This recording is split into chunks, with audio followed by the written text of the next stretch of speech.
Aonde a defesa do consumidor trouxe, né, lhe trouxe, e o quanto você ainda vai contribuir com a gente. Assim, eu fico muito feliz, muito honrada de estar aqui fazendo essa apresentação. Então, com a palavra, o deputado.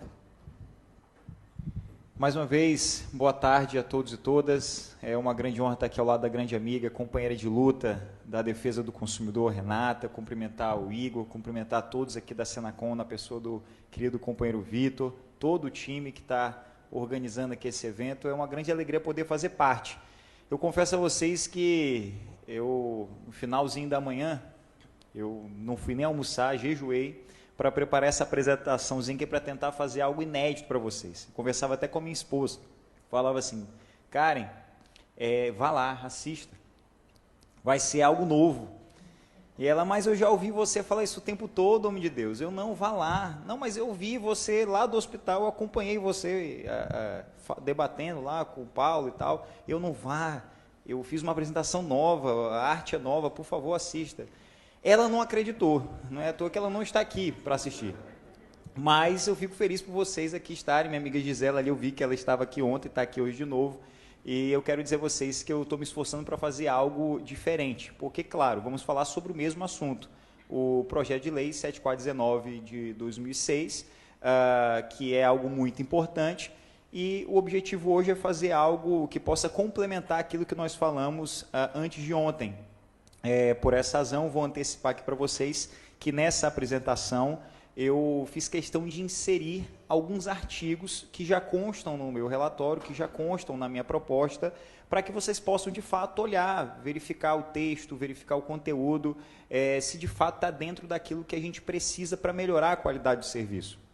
Eu conversava ao final da palestra com o Tiago, ele demonstrando o entusiasmo, conversei com muitos aqui, e é esse entusiasmo que a gente tem que levar para esse projeto de lei. Eu afirmava que a mudança da lei não é o principal desafio, não é o maior desafio. O maior desafio é mudar a cultura das pessoas. E para mudar a cultura das pessoas, a gente precisa, claro, de leis que possam incentivar isso. Por exemplo, com sanções mais firmes para desestimular certas práticas. Aqui eu ouvia a palestra da minha querida amiga da ANS e vou fazer só uma reparação. Não vou discordar de tudo não, tá? Eu fui ontem na ANS, recebi o convite, mas eu não recebi o pãozinho de queijo. Então, é algo que realmente eu não vou denunciá-lo no PROCON aqui, Carioca, por propaganda enganosa. Porque eu fui lá e não tinha o pão de queijo, viu? É estratégia. Ah, muito bem, pois eu vou voltar lá e eu quero esse pão de queijo. Mas, nesse sentido, eu aqui, vendo aqui as perguntas que foram formuladas, no relatório anterior, que nós estamos mudando, havia a impossibilidade, vejam só, a impossibilidade do consumidor fazer reclamações individuais na ANS. Não é assim que a gente corrige o aumento da judicialização. Pelo contrário, a gente vai aumentar a judicialização. No relatório anterior, que nós estamos alterando, por isso que é um trabalho realmente de muita dedicação, que eu estou realizando com toda a equipe, conto, claro, com a colaboração de vocês, constava que para que as reclamações fossem formalizadas na ANS, somente seriam aceitas formalizações coletivas, ou seja, mais de uma pessoa, uma formalização onde casos como está acontecendo na Unimed Brasil, que eu vi também que está acontecendo no Ceará, de rescisões unilaterais dos contratos com crianças com autismo ou com consumidores de alta vulnerabilidade que geram um custo maior para a operadora.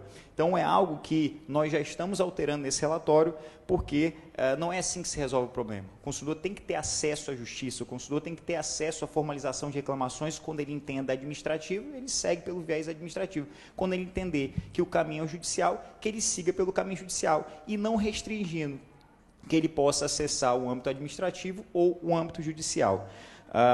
Tem uma questão também que eu gostaria de reparar aqui, trazer a minha visão, é sobre essa negativa de procedimentos que não estão no rol da ANS. Eu, quando iniciei o curso de Direito, e por acaso eu aprendi isso com o ministro Flávio Dino, que foi meu professor, eu aprendi sobre Hans Kelsen. E Hans Kelsen ele fala sobre a hierarquia das normas. Não pode uma resolução se sobrepor a uma lei federal, gente. Isso está errado. Quando ouço algo nesse sentido, eu tenho certeza que Hans Kelsen ainda tem corpo, ainda tem osso ali, ele se treme todo, porque é um absurdo. Como pode uma agência reguladora, e a crítica jamais será pessoal, jamais, pelo contrário, temos boa relação com o Paulo, com todos, respeito os profissionais que lá estão, mas cabe aqui o papel do legislativo, o papel de quem estuda as relações de consumo, de quem estuda a Constituição Federal de 88, de dizer que isso é um absurdo. Não pode a agência se negar a receber uma reclamação pelo fato de que sua resolução não concorda com o que está na lei, porque é algo que a lei está acima daquilo que está previsto na resolução. Se existe uma lei de 2022, a Lei 14.454/2022, que diz que o rol é exemplificativo, se é uma negativa e não atende o que está previsto em lei, a ANS ela tem que receber essa reclamação, pouco importando com o que prevê a sua resolução, porque essa resolução ela é ilegal, porque ela contraria o que está previsto na lei. Então, são reparações que a gente traz aqui para contribuir. Assim como eu quero contribuições de vocês no meu relatório, eu estou aqui fazendo meu papel para contribuir para melhorar a ANS. Eu não quero que a ANS seja uma agência que perca sua credibilidade, que ela se deteriore. Pelo contrário, eu acredito que a defesa do consumidor, a melhoria na qualidade do serviço, passa por um serviço que seja regulado, mas por uma reguladora que, de fato, fiscalize em prol da harmonização dos interesses dessas relações. Aqui eu trouxe 3 pontos para exemplificar para vocês, até para que vocês possam questionar, possam trazer as perguntas, contribuições. Primeiro, regulação dos planos de saúde coletivos, aperfeiçoamento dos critérios de alteração da rede hospitalar e maior poder de fiscalização. Meus amigos, não é só isso que a gente vai trazer no relatório, mas eu estou trazendo 3 pontos que nós já inserimos no relatório e é prioridade para a gente. Nós precisamos regular os planos de saúde coletivos. E por que é importante a regulação dos planos de saúde coletivos? Por que regular os planos de saúde coletivo?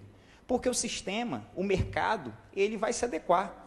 A partir do momento que a ANS regula os planos de saúde individual e estabelece valor máximo para reajuste e tem um outro tipo de produto que não tem nenhum tipo de regulação, que o empresário ele vai colocar o percentual que ele quiser, que ele bem entender, é claro que ele visando o lucro, que é justo, que é necessário numa atividade empresarial, ninguém é contra o lucro, já disse isso, é claro que ele vai correr e fornecer mais planos de saúde coletivos e os planos individuais se tornarão inviáveis, se tornarão extintos. Então, uma forma da gente ampliar o acesso aos planos de saúde individuais é garantindo a regulação semelhante, se não igual, dos planos de saúde coletivos. A regulação não equilibrada entre os planos individuais e coletivos permite que essas operadoras comercializem planos coletivos por adesão e empresariais, na forma individualizada, como se individual fossem. É aquilo que nós chamamos como o falso coletivo. Então, uma das questões que nós vamos inserir no relatório é a regulação dos planos de saúde coletivos. Eu tenho debatido bastante com a ANS, e aqui eu, inclusive, tratei dessas questões com eles. Tem materiais no site da ANS que se coadunam com aquilo que aqui eu estou falando, então, não é algo que, pelo menos pela relação, pelo contato que eu tive, pelas informações que eu tive, que a ANS se demonstra contra. Veja, pelos contatos, informações, audiências, reuniões públicas que eu tive com a ANS se demonstrou favorável ao que eu estou falando, ou seja, a regulação dos planos de saúde coletivos. E por que isso é importante? Porque nós percebemos aqui, nós ilustramos, há um baixo mutualismo, não há negociação nos reajustes de contratos coletivos por adesão e nem por empresas pequenas que fazem essa contratação. As cláusulas contratuais, elas são obscuras, não são transparentes, o que gera um prejuízo ao consumidor. A regulação dos planos coletivos, quando nós tratamos, nós buscamos as seguintes questões: aumentar o mutualismo e a diluição de risco, ou seja, a ideia é incluir contratos sem poder de barganha no agrupamento. Hoje, a Unimed, por exemplo, ela analisa um contrato individualizado. A CACI, ela realiza um contrato individualizado. A operadora de plano de saúde, ela analisa aquela relação em um contrato com determinado número de vidas. A ideia, para que a gente possa combater esses reajustes desproporcionais, é que seja analisado toda a cartela de usuários, de consumidores desse plano de saúde. Se o plano de saúde